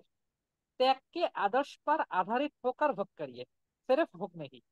दूसरों का धन का लालच मत करो। That's magridha kasha siddhanam, that never ever covet on others wealth. मैं ज्यादा बात नहीं करूंगा। माननीय आचार्य पुरुषार्थ जी यहाँ है और कोई और विद्वान यहाँ है, इसलिए मेरे लिए ये मान लेना भी साहसपूर्ण होगा कि मैं उनको सामने शास्त्रों के बारे में चर्चा कर सकता हूँ। मैं आचार्य आनंद पुरुषार्थी जी के आभार हूँ कि उन्होंने मुझे यहाँ शामिल होने और आपसे मिलने की कृपा करके सुযোগ दिए। मैं आप सभी से अनुरोध करता हूँ कि आप बांग्लादेश में हमारे लिए प्रार्थना करते करें ताकि हम वैदिक धर्म महर्षि दयानंद जी की शिक्षाओं का प्रचार प्रसार के अपने काम को जारी रख सकते हैं और पिंडम विश्व आर्यम के मिशन में अपना छोटा सा योगदान दे सके। सबको मेरी नमस्कार। Please pray for us. Very very thank you to all of you. जय श्री राम। नमस्ते। बहुत धन्यवाद डॉक्टर साहब। आप इतनी पवित्र स्वभाव के व्यक्ति, आपकी जो छोटी बहन है उनको ये भारत अगली मतलब इंडियन हाई कमिश्नर से उनका अपॉइंटमेंट फिक्स हो रहा है और वो यहाँ या ऑस्ट्रेलिया हायर स्टडी के लिए अपनी सिस्टर को आप भेजने वाले हैं। और उस कार्यक्रम में जब इन्होंने चिट्टगांव में कार्यक्रम रखा तब वो दीदी भी उसमें थी। और दूसरा, आप डॉक्टर साहब का ये परिचय है कि यदि पूरे भारत में किसी ने वेदों के ऊपर एक जरा सी भी उंगली उठा दी, डॉक्टर साहब अंग्रेजी में उसका और बंगाली में बहुत अच्छा उत्तर देते हैं। एक ब्रदर राहुल करके है, जब मैं पहली बार बांग्लादेश गया था लास्ट ईयर फरवरी में, तो मेरे जो लेटर था वो आप सब नहीं पढ़ा होगा जो लोग मुझसे जुड़े हुए हैं, उसमें मैंने लिखा था कि ब्रदर राहुल करके एक ब्राह्मण युवक है, वो कन्वर्ट होकर मुसलमान बन गया, रहता भारत में है और बहुत छीछल इधर करता है वेदों की इसकी। तो डॉक्टर साहब ने ऐसे ऐसे उत्तर दिए हैं कि वो बिल्कुल चुप है, अब उसकी हिम्मत नहीं पड़ती कि कुछ बोल दे। जाकिर नायक तक को डॉक्टर साहब चुप कर चुके हैं कि इतने अच्छे तर्क इनके पूरा, मतलब ये कोई अकेले नहीं, इनकी पूरी टीम है। अगर किसी ने वेदों पर, उपनिषद पर या हमारे धर्म ग्रंथ पर एक शब्द भी किसी ने बोल दिया तो डॉक्टर साहब की टीम पूरी सक्रिय रहती है, बांग्लादेश अग्निवीर, और तुरंत उसका उत्तर दे देता है। जिसका लाभ ये है कि हमारे पास पैसा बहुत कम है, हमारे मंदिर नहीं है पूरे बांग्लादेश में, दो चार जगह छोटी मोटी, और इस्कॉन के पास करोड़ों रुपया है और ऐसी और संस्थाओं के पास लाखों करोड़ों रुपया है, हजारों लाखों लोग उनके अनुयायी हैं। लेकिन अग्निवीर बांग्लादेश का गुणगान हमारा विरोध करने वाला भी इसलिए करता है कि भाई उत्तर तो यही दे पाते हैं, हमारी तो ताकत नहीं कि हम उत्तर दे दें। डॉक्टर साहब ने एक ऐसी लाइन खींच दी है जिसकी लाइन की बराबरी करना पूरे बांग्लादेश में और बंगाली जगत में बड़ा मुश्किल होगा। मैं डॉक्टर साहब का बड़ा अभिनंदन करता हूं कि इतने व्यस्त समय में आप इस समय ढाका के मेडिकल कॉलेज में और वहाँ के हॉस्पिटल में व्यस्त रहते हैं और प्रातः काल से सायंकाल तक आपका जो है एक बिजी शेड्यूल रहता है। पुनरअपि आपकी टीम और आप आर्य समाज वैदिक धर्म का इतना काम करते हैं, मैं आपका धन्यवाद और अभिनंदन करता हूं। और अब मैं अगले वक्ता के रूप में नमस्ते। प्रिय धन्यवाद डॉक्टर साहब, हाँ, मैं प्रिय रामचंद्र जी से आग्रह करता हूं कि प्रिय राम, आप थोड़ी सी देर बोलो। वैसे आप तो घर के ही हो हमारे। राम और मैं एक साथ किसी जमाने में एक ही गुरुकुल में पढ़ते थे। रामचंद्र जी को मैंने थोड़े दिन पढ़ाया भी है। इस समय राम कुरुक्षेत्र यूनिवर्सिटी में हेड ऑफ द डिपार्टमेंट है वहां पर और संस्कृत पढ़ाते हैं। प्रिय राम, आप थोड़ी देर बोलिए।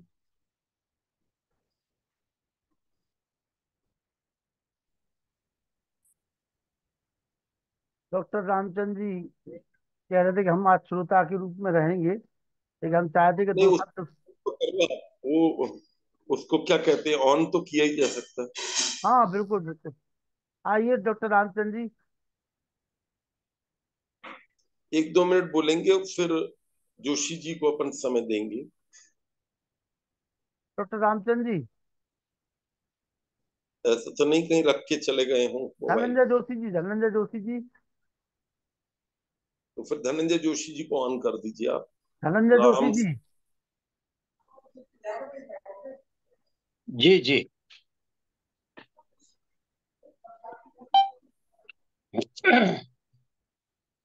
आचार्य जी प्रणाम। माता जी नमस्ते। नमस्ते नमस्ते। मैं थोड़ा लेट ज्वाइन हुआ, क्षमा चाहता हूँ। लखन लाल जी हमेशा मुझे मैसेज भेजते हैं, लेकिन कभी ज्वाइन हो पाता हूँ कभी नहीं। लेकिन आज आपका नाम देखा तो मैंने कहा चलो आचार्य जी को सुनते हैं। बहुत बहुत धन्यवाद। अ, मुझे सिर्फ ये कहना है कि मैं थोड़ा सा अ, हमारे चेन्नई आर्य समाज के जो गतिविधियां हैं उसके बारे में थोड़ा सा आपको सब जुड़ने वालों को बतला देना चाहता हूं। तो सबसे पहले तो हमने ये विचार किया कि चरित्र निर्माण ये सबसे ज्यादा जरूरी है आज की दुनिया में, आज की मायावी दुनिया में। जैसा आचार्य जी कहते हैं, कहाँ मायावी दुनिया में खो गए। तो आजकल की मायावी दुनिया में चरित्र निर्माण ये सबसे महत्वपूर्ण कार्य है। और हमने ये सोचा कि हमारी DAV school Arya Samaj foundation की है, उस पर जरा थोड़ा सा जोर दिया जाए। और अभी आचार्य जी ईश्वर कृपा से और आप जैसे लोगों के आशीर्वाद से अभी हमारी 20 स्कूल हो गई है, 20 स्कूल्स इन तमिलनाडु। और उसमें 40,000 बच्चे पढ़ते हैं अभी। और हमने दो चीजें की। एक तो कुछ पुरानी जो स्कूल है जहां पर आप आए थे वहां पर डेली हवन होता है, रोज हवन। और बच्चों को आप अगर देखेंगे कि बच्चों का उच्चारण इतना बढ़िया हो गया है। दूसरी बात यह है कि वैदिक वैल्यूज, हमने उसके ऊपर एक बुक पब्लिश किया है अंग्रेजी में।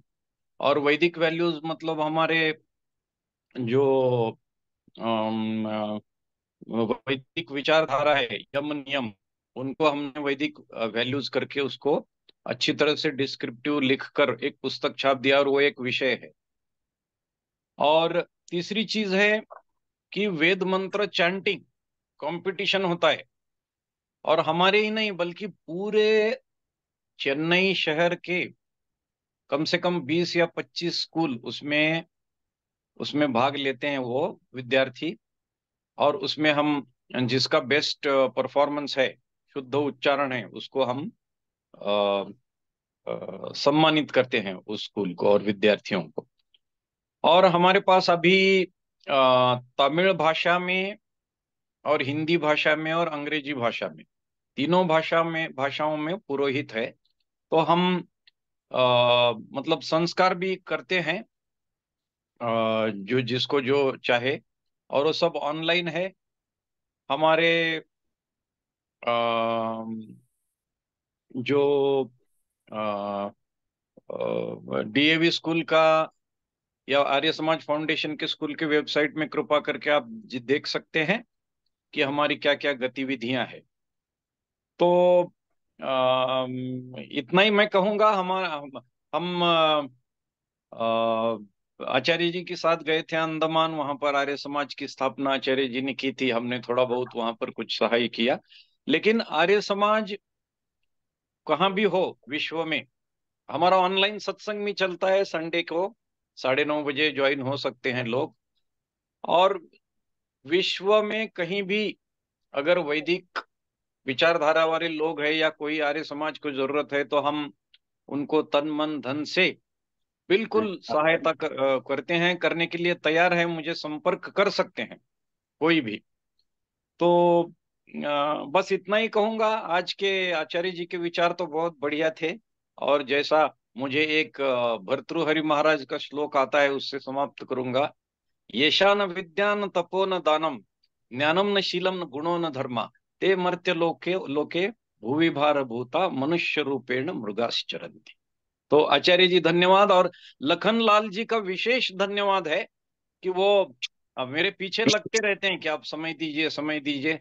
मैं ही दे नहीं पाता हूं, लेकिन मैं दूंगा, जरूर समय दूंगा। क्योंकि मुझे स्कूल मैनेजमेंट प्लस मेरा मेरा जो काम है प्रोफेशनल, मैं रिन्यूएबल एनर्जी में हूँ। और मेरा प्रोफेशनल काम देखकर फिर अम, आर्य समाज का काम, स्कूल का काम देखकर जैसे समय मिल पाता है वैसे मैं जुड़ जाता हूँ। और इतना ही बस कहूंगा। बहुत बहुत धन्यवाद आचार्य जी, बहुत धन्यवाद। डॉक्टर जी रामचंद्र डॉक्टर, जी। आपका बहुत धन्यवाद। आप मद्रास आर्य समाज के प्रधान हैं और गोपालपुरम आर्य समाज आप संचालित कर रहे हैं, और एक पूरी टीम आपकी वहाँ काम कर रही है। और डॉक्टर साहब के बारे में एक कहावत है जो बहुत कम लोग जानते हैं कि डॉक्टर साहब की वहाँ जब नौकरी से ट्रांसफर होकर वो पहुंचे तो उन्होंने सोचा मैं महाराष्ट्र का रहने वाला हूँ, औरंगाबाद का, कुछ दिन रहूंगा और धीरे से अपना ट्रांसफर करा करू के यहाँ से चला जाऊंगा। तो वहाँ एक बुजुर्ग सज्जन रहते थे, वो आर्य समाजी थे। उनकी आंखें भर आई। उन्होंने कहा कि बेटा, मेरे बाद अगला कोई व्यक्ति नहीं जो इसको संभाल पाएगा, इसलिए बेटा मेरा यही आग्रह है आपसे कि तुम कहीं मत जाओ, भले ही महाराष्ट्र के हो, लेकिन तुम मद्रास में ही रुक जाओ। डॉक्टर साहब ने इतना महंगा ऑफर छोड़कर और मद्रास में ही रुक गए, और आज वहाँ की संस्था में आपकी महत्वपूर्ण भूमिका है। और मैं वहाँ 2 बार हो आया हूँ, और मुझे एक विजिट और बनानी पड़ेगी अभी, क्योंकि अंडमान निकोबार मुझे एक बार और जाना पड़ेगा। विनय जी आए थे भी बांग्लादेश, वो कह रहे थे कि आप जाओ अंडमान निकोबार को जागृत करो, ऐसा कोई है नहीं जो जाके इसको करे। भगवान की कृपा हुई तो ऑन द वे जो है वो मद्रास होते हुए जाना ही पड़ेगा। तो देखते हैं कब भगवान की कृपा होती है और कैसा जमता है, तो वैसा डॉक्टर करेंगे। डॉक्टर रामचंद्र जी आ चुके हैं। राम भैया थोड़ा देर सब लोगों को अपना चेहरा दिखाओ, थोड़ा बताओ राम, 2-3 मिनट बोलो। ॐ असतो मा सद्गमय तमसो मा ज्योतिर्गमय मृत्योर्मा अमृतं गमय। ॐ शान्तिः शान्तिः शान्तिः। ओम श्रद्धेय आचार्य प्रवर का उद्बोधन सुनना अपने आप में बहुत ही आह्लादक होता है। अभी जब मैं उपनिषदों की चर्चा सुन रहा था तो ऐसा लग रहा था कि मानो आप ज्ञान के सागर में निमज्जन कर रहे हों। जब मैं आपके व्याख्यान में उपस्थित होता हूं तो वस्तुतः एक बहुत सारी विचार श्रृंखला मेरे सामने गुजरती है। उस सब को समाविष्ट करना, उसको संक्षेप करना थोड़ा कठिन भी होता है। पर मैं आचार्य जी को आज से लगभग 3 दशक पहले से जानता हूं और आपके मार्गदर्शन में ज्ञानार्जन करने का अवसर भी मुझे प्राप्त हुआ। तो बहुत सारा लंबा प्रसंग है, पर समय के साथ में जिस प्रकार से आपने आज वैदिक परंपराओं को न केवल भारत अपितु दुनिया भर के अनेक देशों में प्रसारित किया, और बड़ी संख्या में लोग ऐसे भी हैं जो ऐसा अनुभव करते हैं कि हमारे लिए आचार्य जी का मार्गदर्शन और उनका वरद हस्त हमारे ऊपर है तो हम कुछ भी कर सकते हैं। अभी बांग्लादेश के आदरणीय युवा डॉक्टर जो वहां पर अग्निवीर की बड़ी कार्यक्रम को संचालित कर रहे हैं, उनका उद्बोधन सुनना निश्चित रूप से बहुत आह्लादक था। तो मैं आज के इस अवसर पर बहुत अधिक नहीं कहते हुए ये जरूर कहना चाहूंगा कि जिस प्रकार से विश्व आज दिग्भ्रमित होता जा रहा है, हमारे लिए संचार के साधनों ने हमारी स्थान देश काल की सीमाओं को सीमित कर दिया, परंतु हमारे हृदय के जो स्थान है वो लगातार बहुत संकुचित होता जा रहा है। उस सब परिस्थितियों को, विषमताओं को आत्मसात करने के लिए वैदिक परंपरा से बेहतर कोई मार्ग नहीं है। आपने एक बहुत महत्वपूर्ण बात कही थी कि नास्तिक लोग जो हैं उनसे तो समाज को नुकसान है ही है, परंतु ये आस्तिकता स्वयं में भी उत्कृष्ट आस्तिकता नहीं है या दिग्भ्रमित आस्तिकता है तो वह भी नुकसानदेह है। सचमुच ये बहुत महत्वपूर्ण बात है आपके उद्बोधन की। हम इस दिशा में बहुत निश्चिंत होकर के हमें सार्थकता के साथ में प्रयत्न करने चाहिए कि आज हमारी जो युवा पीढ़ी है वो जिस प्रकार से बड़ी चकाचौंध भरी जीवन जी रही है, उसके अंदर उपनिषदों का ज्ञान, वैदिक परंपरा का ज्ञान और सच्ची आस्तिकता वो बहुत महत्वपूर्ण है। तो आचार्य जी के उद्बोधन से हमें ज्ञान के सागर में निमज्जन का जो अवसर मिला, अपने अपना एक क्षमता होती है। सागर तो असीम होता है, परंतु आपका पात्र कितना बड़ा है उसके आधार पर आप अपने ज्ञान कणों का ग्रहण कर पाते हैं। तो मुझे आज के इस कार्यक्रम में सहभागी होकर के बहुत प्रसन्नता भी हुई है और एक प्रकार से नई ताजगी से मिली है। आदरणीय लक्ष्मणलाल आर्य जी का भी आभार। और समय समय पर ये जो लगातार परंपरा चल रही है, अबाध परंपरा चल रही है। एक लाइन आती है, आप जुड़े, कि आप जुड़े शब्द जब आपका वक्तव्य पे आता है तो उसके पीछे एक बहुत बड़ा भाव जुड़ा हुआ होता है। तो मैं आभार व्यक्त करता हूँ आचार्य जी का। और जब आप कुरुक्षेत्र में आए थे तो आज भी यहाँ के लोग लगातार याद करते रहते हैं। आपका क्षणिक समय जो होता है वह भी आनंददायी होता है। तो बहुत बहुत आभार, बहुत बहुत धन्यवाद। ओम शांति। कल भी हम सब लोग आचार्य आनंद प्रसाद जी को सुनेंगे। डॉक्टर रामचंद्र जी का बहुत बहुत आभार। और एक अनूठी श्रृंखला ऑनलाइन आपको कभी सुनने को मिलेगी, जब ईश्वर की कृपा होगी, वो समय आएगा, डॉक्टर रामचंद्र जी लेकर के उसको आएंगे। अब वो समय ओम। आएगा, कब आएगा ये भी नहीं बता सकते हम, लेकिन आएगा जरूर, ये विश्वास है हमारे लिए। जरूर आएगा। हाँ, ये हमें विश्वास है कि आएगा जरूर ये समय। ओम। आइए, वेद प्रकाश शर्मा इस शांति पाठ करें, कल मुलाकात होगी सभी लोगों से। ॐ द्यौ शान्ति अन्तरिक्षं शान्ति पृथिवी शान्तिराप शान्तिरौषधया शान्ति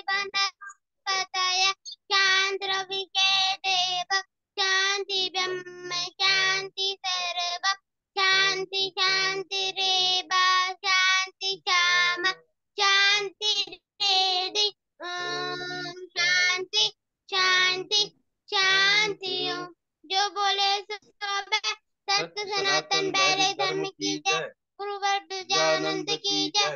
योगेश्वर महर्षि दयानंद की जय। मर्यादा पुरुषोत्तम श्री रामचंद्र की जय। योगेश्वर श्री कृष्णचंद्र की जय। पंडित राम की जय। स्वामी सदानंद की जय। स्वामी आत्मानंद की जय। महात्मा हंसराज की जय। भारत माता की जय। गौ माता की रक्षा हो पालन हो, आर्य समाज अमर रहे, वेद की ज्योति जलती रहे, ओम का झंडा ऊंचा रहे, आर्यों के महाकुंभ और भारत को समझो अभियान की जय। भगवंतो विश्वमार्य पराधन वैदिक अभिवादन सबको नमस्ते जी। ओम सर्वेभ्यो नमः। सभी के माइक खोल दिए गए हैं, सभी लोग आचार्य जी से नमस्ते कर लीजिए। नमस्ते जी। आचार्य जी। आचार्य जी नमस्ते। नमस्ते जी। नमस्ते शर्मा जी। सागन भैया नमस्ते। अनिल भैया नमस्ते। कल पुनः आचार्य जी नमस्ते। 8:30 आचार्य जी को सुनेंगे। सभी को सादर नमस्ते। आचार्य धनंजय जी, नमस्ते। आचार्य डॉक्टर रामचंद्र जी और पूरे बांग्लादेश के सभी हमारे अग्निवीरों का बहुत बहुत हार्दिक वंदन अभिनंदन। कल पुनः मुलाकात करते। शुभ रात्रि, सभी को सादर नमस्ते। शर्मा जी नमस्ते।